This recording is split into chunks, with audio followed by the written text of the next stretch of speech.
Good afternoon. My name is John, and this is the Homestead Diary.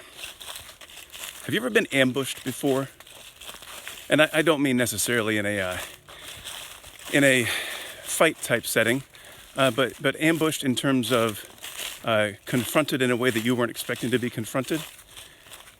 How did you handle that? Did you curl up in a ball? Did you come out fist swinging? Did you just simply maintain your cool and hold your own and let the ambusher know that you were not going to be subdued? There are lots of ways to react to an ambush, but the problem with reacting is oftentimes you are at the mercy of the person doing the ambushing because they're choosing the time and the place and the circumstance. Presumably they're doing so when they think that you are in a position of weakness, in a position where you might be able to be compromised, a place where you can't really fight back. And really, the only true way to fight the ambush is to know that it's coming. Now, how do you know that it's coming? Well, for one, when someone tells you who they are or shows you who they are, believe them.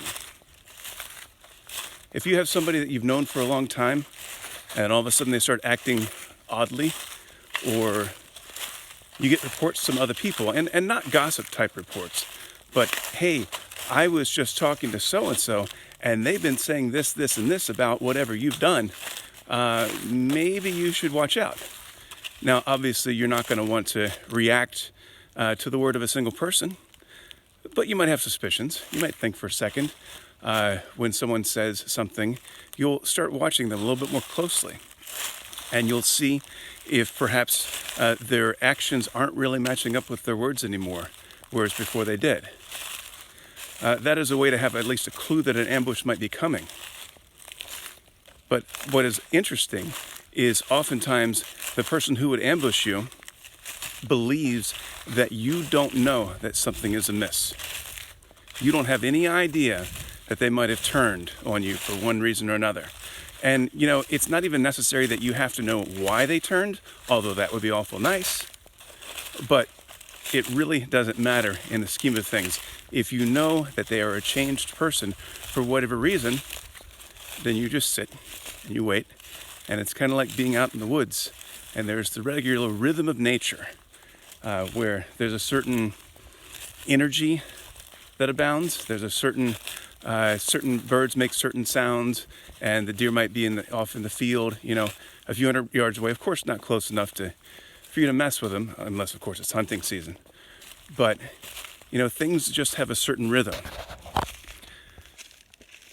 And then all of a sudden, you notice that there's been a change in the air. And you notice that the birds aren't singing quite as loudly. Or maybe there's a distress call off in the distance, and you're hearing waves of distress calls reverberating through the forest as it moves closer and closer and closer, and you know that something is happening. Now, it might just be a bear walking through the woods. It might be someone going on a hike. It could be any number of things, but you know that something is going on. The ambusher will often telegraph their intentions to you.